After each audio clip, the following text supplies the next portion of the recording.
Hello everyone, welcome to the CTV News on Calabash TV and on the Wave Radio 94.5. I am Lisa Joseph. Well, there is strong condemnation coming from all sections of the society of the recent spate of killings in the city center.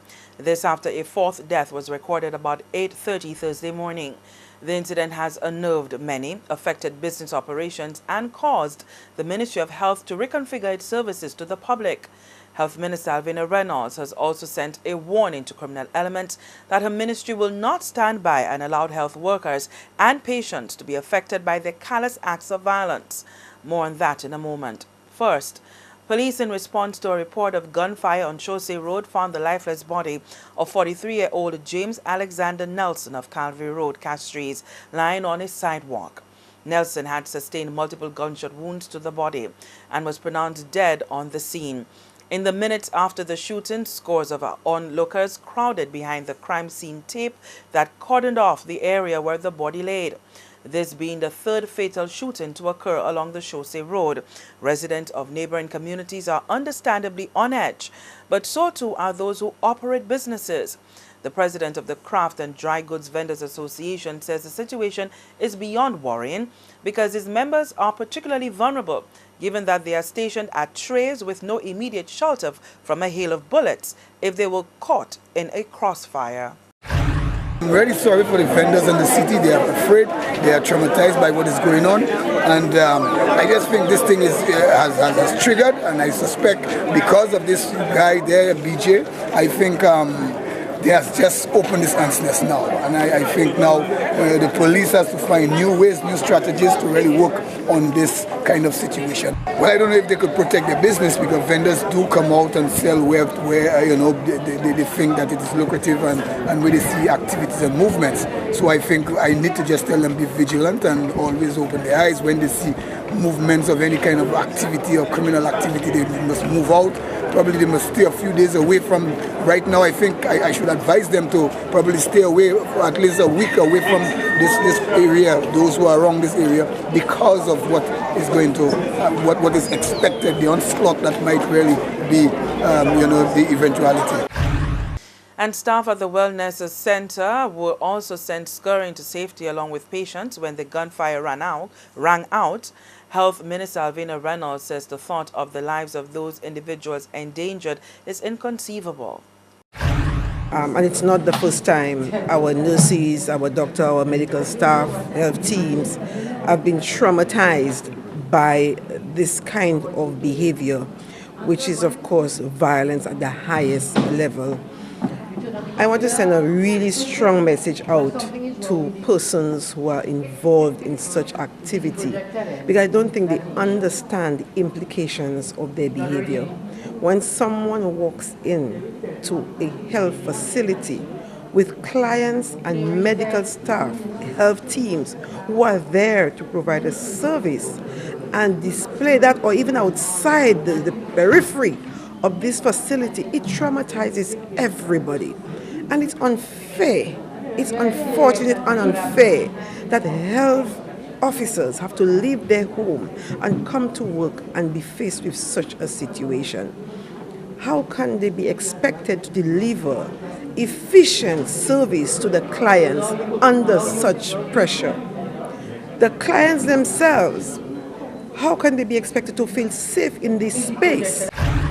Minister Reynolds says while the reactive response is to step up security at the Wellness Center, this would merely be a band-aid to a problem far more complex and needs tough remedial measures. That may not ever be sufficient because the numbers of persons who intend to come in to commit those crimes and antagonize staff will continue to increase. It has to be a community response.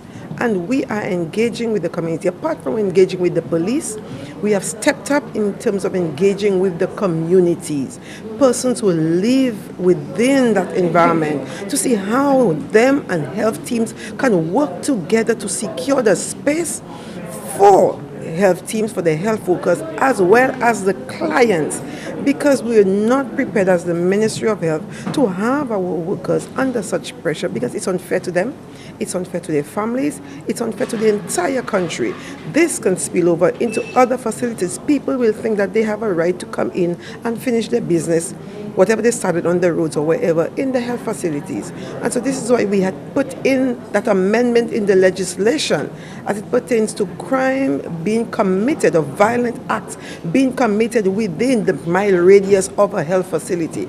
I implore the police to get down to finding those criminals and dealing with them accordingly, because it's not only the person who got hurt or died and their family, it's what it's spilling over into our health facility, and we are not supposed to put our health staff under such pressure. It is unfair, and we will not tolerate this anymore. Meantime, Acting Police Commissioner Errol Alexander has said that there is need for the communities bordering the Chaussee Road to be engaged by social intervention programs. The inner city areas have for years been dogged by reported gang feuds. Ms. Alexander says while the force has in the past rolled out community policing initiatives in communities, this is not always applicable. There are some areas that you really can't do community policing in, you know. And there are some areas that you need to deem these areas zero tolerance to crime. You understand?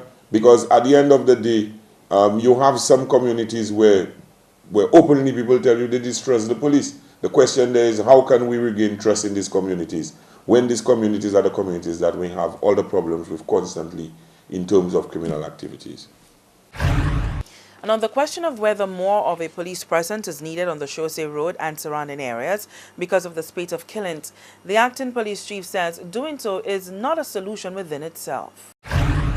It doesn't make sense to flock up there with police officers, and at the end of the day, it's true that we do when we have boots on the ground, we do preventative policing, but we still need to put an apprehension component to it. If the persons who are involved are not caught, then they can easily move their criminal activities to somewhere else. If we put boots on the ground, the balloon effect, they will shift from where they are to another place, you know, and we still have to chase them another place. So the constant impact that it would have on police officers, in terms, we would never be able to get all police officers in the place to be able to patrol these areas with patrols going 24 hours. Anyone with information which can assist the investigation, you are asked to contact the Major Crimes Unit at telephone numbers 456-3752, 456-3752, or 456-3754. That's 456-3754. You can also contact the nearest police station.